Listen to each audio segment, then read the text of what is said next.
Hello and welcome to this edition of FYI Weekly, your official source for City of Greensboro news and information. April is National Fair Housing Month, and to commemorate this, the Human Rights Department is hosting a luncheon on Wednesday, April 27th. This event is designed to address community concerns about the lack of affordable housing, how it sometimes leads to discriminatory treatment, and how everyone can play a part in providing solutions. The event will take place from 12 p.m. to 2 p.m. at the Revolution Mill Event Center on Revolution Mill Drive.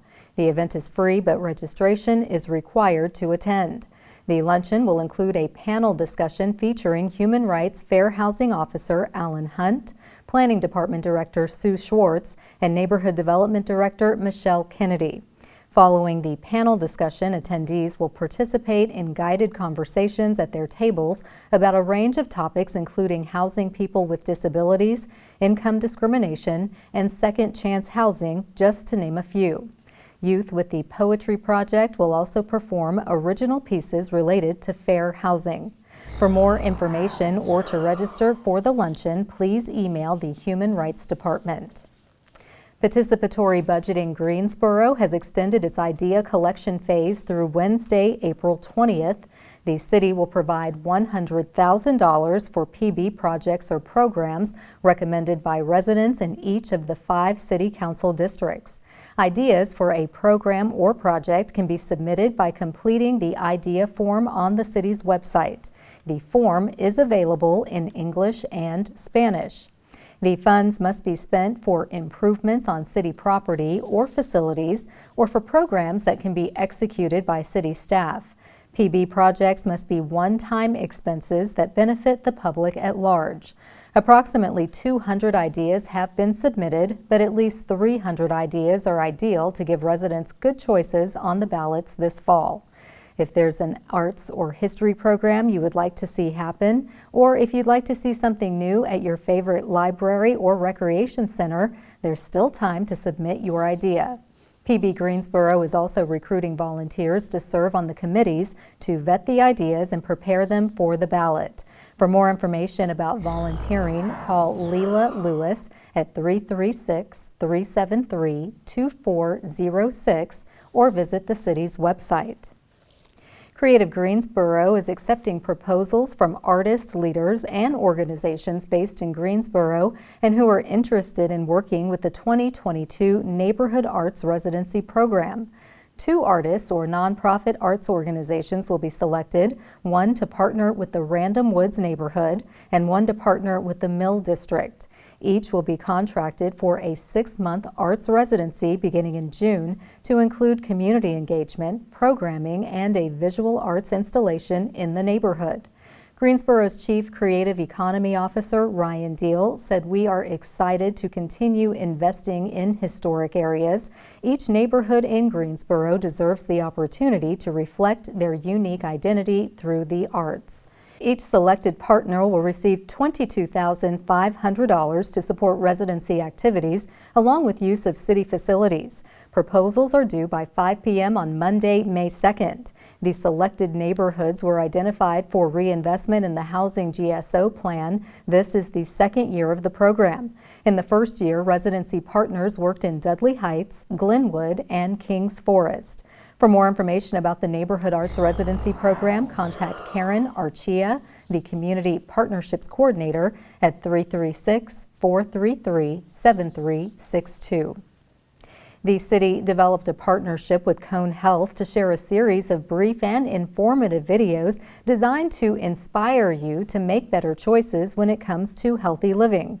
Following these tips is an easy way for each of us to improve our quality of life. Let's take a moment to check out today's news for your health.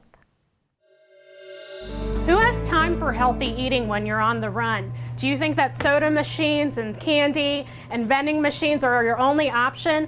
My name's Jennifer Williams, and I'm a registered dietitian at Annie Penn Hospital, and I'm going to provide you with some tips about healthy eating and healthy snacking when you're on the run. I know you're busy too, so let's go. A lot of people don't have time to eat breakfast because they think it has a lot of preparation involved, such as bacon and eggs, things like that, but there's also some really healthy options that you can use for breakfast. I know a lot of times people like to go for the honey buns and things like that, but unfortunately these have a lot of sugar and unfortunately aren't things we should be eating every day. Kind of going along the same route, something that would be good are things like these sandwich thins that are very low in calories, high fiber source. You can easily stick those in the toaster, add some peanut butter for an on-the-go breakfast. Oatmeal is also a great choice. It's got high fiber, and also adding something, say like a boiled egg to it, will give you that additional protein. Something easy like yogurt is also an option. Here we have some Greek yogurt that has a lot higher protein content than your traditional yogurt, although you can use your traditional yogurts as well. And even adding some fruit to get a fruit serving to the plain yogurt can really cut down on those sugars. Preparing healthy meals can be a challenge, but with some advanced planning, we can really be successful here. A lot of times when you're thinking about on the run, people go to their freezer section in the store and pick these prepackaged meals. So if you do want to choose things such as these, choosing meals that are 600 milligrams in sodium per serving or low is really key here. If you want a more fresh option, making a salad can be really easy with a little bit of advanced planning here. Choosing a bag salad mix such as spinach, which is actually higher in iron and nutrients than your iceberg lettuce, and choosing these pre-cut vegetables like your baby carrots and these grape tomatoes, adding them to a bowl, and choosing a protein such as this tuna packed with water in a pack is a very good, easy, quick option. To get some more vegetables in your diet, choosing these steamable vegetables such as this California medley without any butter or sauces can be a great option. All we have to do is put it in the microwave, cook it, and we're on our way to a healthy meal. Everybody loves nuts, and they're typically known as a healthy snack. However, even though nuts have benefits such as heart-healthy fats, there are a lot of calories in nuts. For example, a quarter a cup of these nuts is over 170 calories. Even something like trail mix that has nuts in it often has chocolate, other types of things that can make it high in sugar, high in calories, and not very nutritious. If you do like nuts, something like these 100-calorie packed nuts that are already pre-portioned out for you can really get that right serving right at the right time for you. Vegetables can be a really great snack. Things like baby carrots or other pre-cut vegetables save that added time in having to prepare those vegetables yourself. Pair this with something like hummus, which is a chickpea spread that's very high in protein, and you have a great snack. Something like string cheese can also work. Everybody likes cheese, but of course it's high in calories and high in fat and cholesterol and sodium. But these string cheese sticks do the trick because they're already small and pre-portioned for us. Pair that with some fresh fruit or even a fruit cup with 100% fruit juice, and you have a low-calorie, low-sugar snack. So in addition to choosing healthy foods and snacks, choosing healthy beverages to accompany them are very crucial. To get through the day, a lot of times people think they need more energy and need that energy burst, so they choose things like your vitamin waters, your sports drinks, sodas to get through their day. Unfortunately, these things don't have a lot of nutrition value and have a lot of sugar. Some really good options or alternatives to your soda pops and sugary drinks can be things like your sparkling water. Of course, water is a great beverage, but it can be a little bit plain just by itself. Some recommendations I have are to add some fruit slices like lemons or limes or oranges to the water to give it a little bit extra flavor. Additionally, they have some dehydrated slices like these over here that you can add to the water as well. Of course, low-calorie drink mixes are also a good option. They can come in these convenient small packages that you can just add to the water here. Thank you for joining me. I hope I've provided some useful tips about healthy eating on the go. For more information, go to conehealth.com/healthy eating. As for me, I'm running late to a meeting, so I'm going to bring a snack in case it goes late. If you've ever had to dial 911 in an emergency, you are one of thousands of calls processed each year.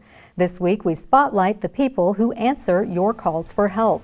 We'll have that story and more news coming up after the break. Stay with us.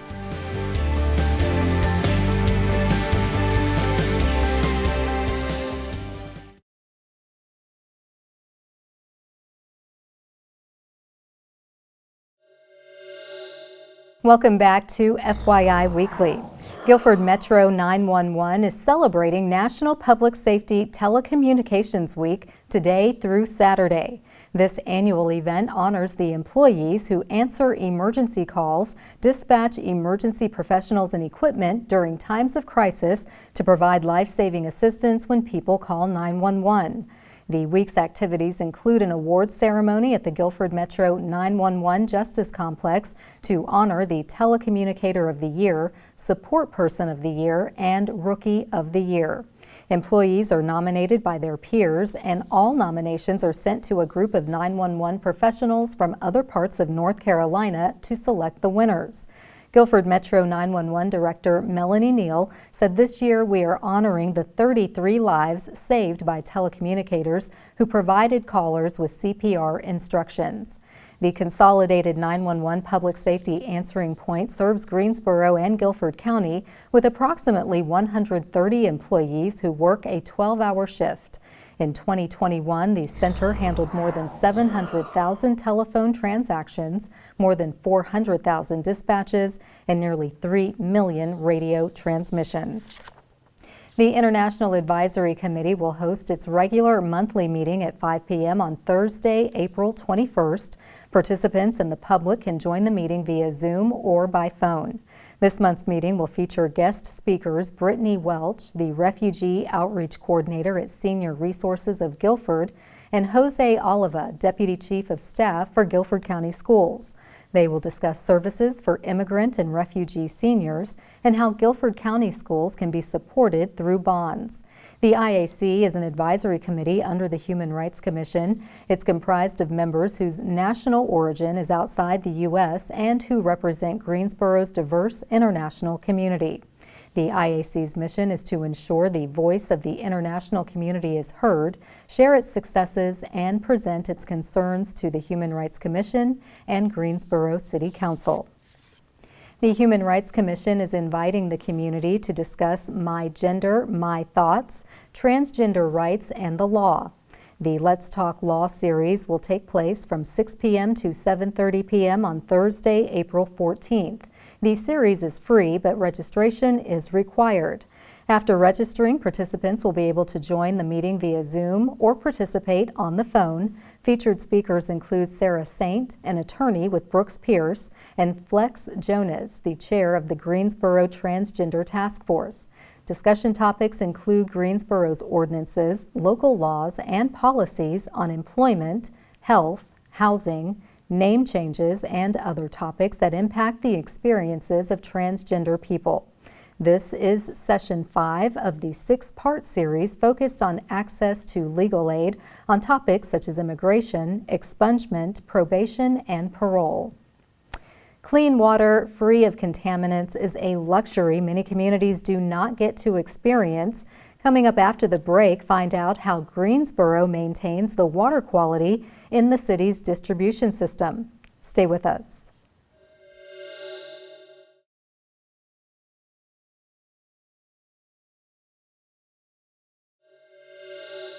Welcome back to FYI Weekly. If you live in the city of Greensboro, you might be surprised to know how much effort goes into maintaining the water quality in the city's distribution system.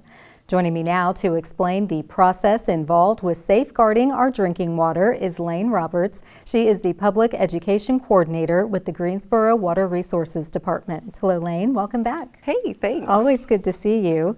So you are going to explain to us all that goes into the Water Quality Preventative Maintenance Program. Yeah, so the Water Quality Preventative Maintenance Program is essentially where we transfer or convert our normal disinfectant system from chloramines to free chlorine. And residents often will notice an odor change or a taste change, and that is a normal part of the process. But the point of the process is to disinfect and outcompete any germs that might have gotten accustomed to the chloramines that we normally use. Okay. We do want to reassure residents that both chloramines and free chlorination are both federally and state regulated and definitely safe to drink. Yes. and for use of consumption and use throughout your home. We do this conversion along with our neighbors, so Reedsville, Burlington, High Point, among others, and so that all of us in the same region kind of are going through the same process, and it is a regular occurring process that we do regularly. Oh, this is good to know, Yeah. and it's always comforting to know that our water system is being maintained, but also that you're doing this on a regular basis, not when there's a problem. Exactly, yeah, and that's what we're trying to prevent is shocking the system so that we don't encounter something like this. Excellent. Now, we were telling the community that you would be doing this preventative maintenance program a few months back. How long does it take for you to complete the process? Yeah, so it varies depending on what might be happening with our other neighboring communities, but this year we did participate starting in November, and then we will actually end here shortly in mid-April, actually this week. Residents who have noticed the odor and taste, they will no longer notice that. So there might be a little bit of hooray in kitchens as they turn on the faucet. They no Yes. longer will smell that extra free chlorine. Okay, good Yeah. to know, good to know.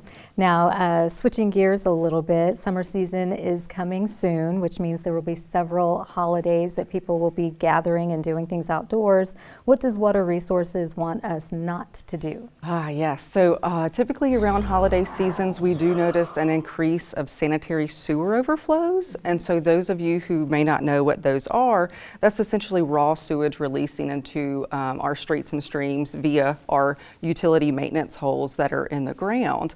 And so those often occur due to sewer blockages, which are caused from fats, oils, grease, and also wipes. So during the holiday season, we tend to notice an increase due to excess cooking. So we have typically more grease and fats and things going into the system. So when those collect in the lines along with wipes, they create a big grease ball essentially, and they clog the lines. And we can have backups in our main sewer systems, but you can also have backups in your home. Oh, no. Yeah, and no one wants that. No, Yeah, not at all. No. I don't think people recognize when the grease is liquefied and they're pouring it down the drain. They assume it stays liquefied and it doesn't congeal at some point when it's down there in the pipe system. Exactly, and it does. And when it combines with whether it's a flushable wipe or a non-flushable wipe or a paper towel even, when it combines together, it can just be a big mess for everybody. So even if it says that it's a flushable wipe, Yes. we don't want it going down the toilet. Okay. Just because it says it's flushable doesn't mean that it should be flushed. Oh, good point, Yeah. good point. Now, before we go, Earth Month is upon us. How does Water Resources plan to celebrate this year? Yeah, so actually this past weekend we participated in Parks and Recreation's dog Easter egg hunt. And so we were out talking to residents about the importance of picking up dog waste. A lot of people don't realize that there are repercussions to not picking up dog waste as it pertains to water quality. So not only is it a courtesy type of issue, but it's also a water quality issue. And then we also are partnering with Parks and Recreation on a lake cleanup the week of the 18th, which is also National Volunteers Week. Okay.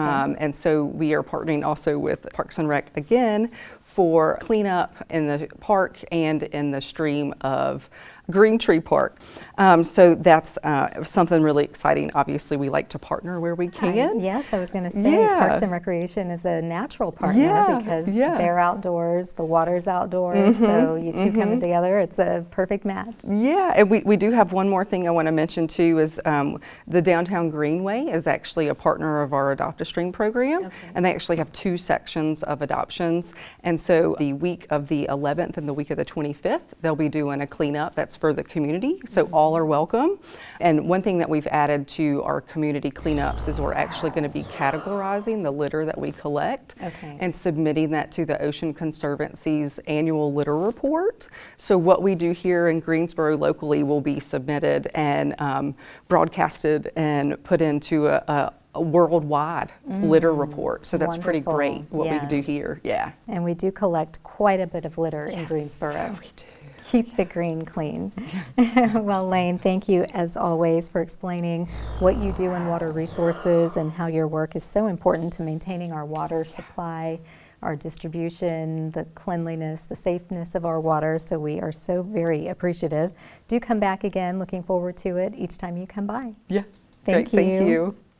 Stay tuned for some useful information about Greensboro as we tell you something about the city. That's coming up after the break. Stay with us.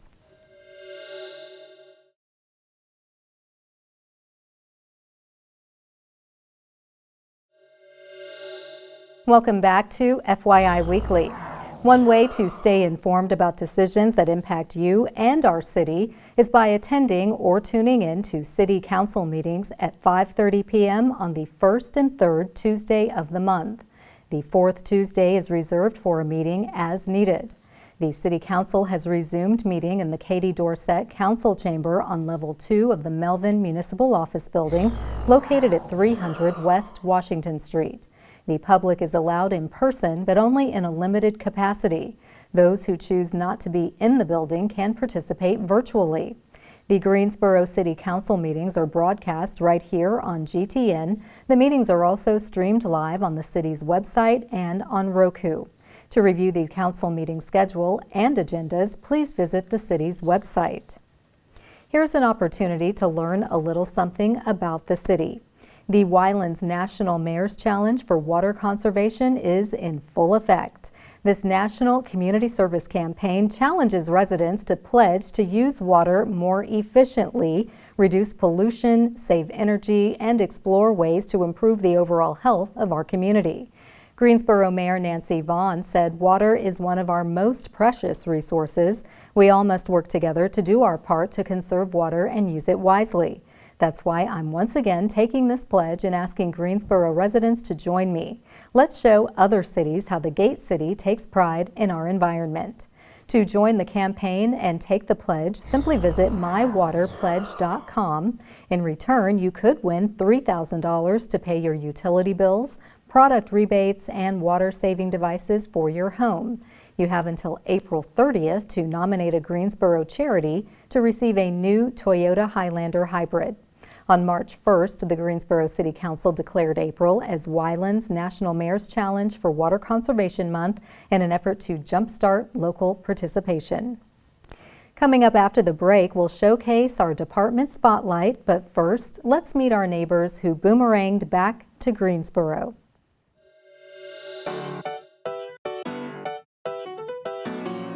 My name is Dominic Amendum, and I'm a professor at UNCG.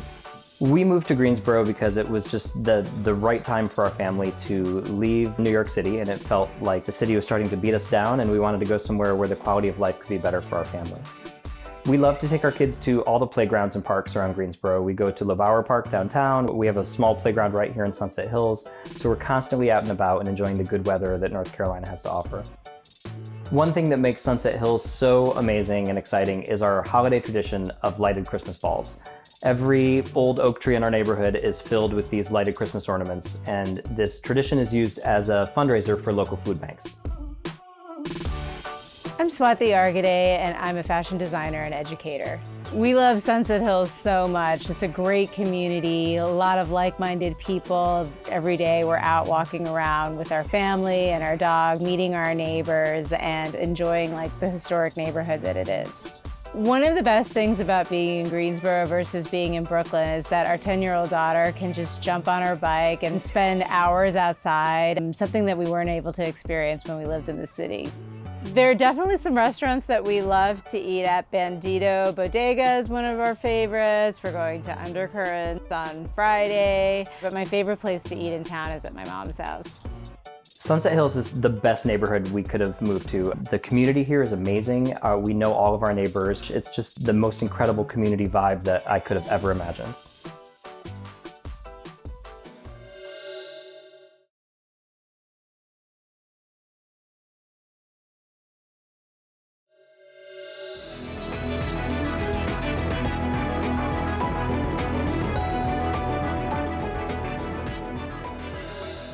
Welcome back. The City of Greensboro has more than 20 departments and several divisions committed to serving you, our residents and visitors. Let's go behind the scenes in our department spotlight. The Greensboro Fire Department is conducting its annual fire hydrant testing today through May 15th. All city hydrants will be tested to ensure they are working and able to produce the required water pressure when needed. Because this testing must be done during regular operating hours, it's impossible to know in advance where or when the testing will take place in any specific area. Opening a fire hydrant can cause a temporary discoloration of water. The discoloration is not harmful in any way and can be cleared up by running the water for a few minutes. If you observe a hydrant that is out of service or experiencing problems, contact the city's Water Resources Department, since the fire department does not perform maintenance on the hydrants. Straight ahead on the other side of the break is this week's Way to Go GSO shout out. Stay with us.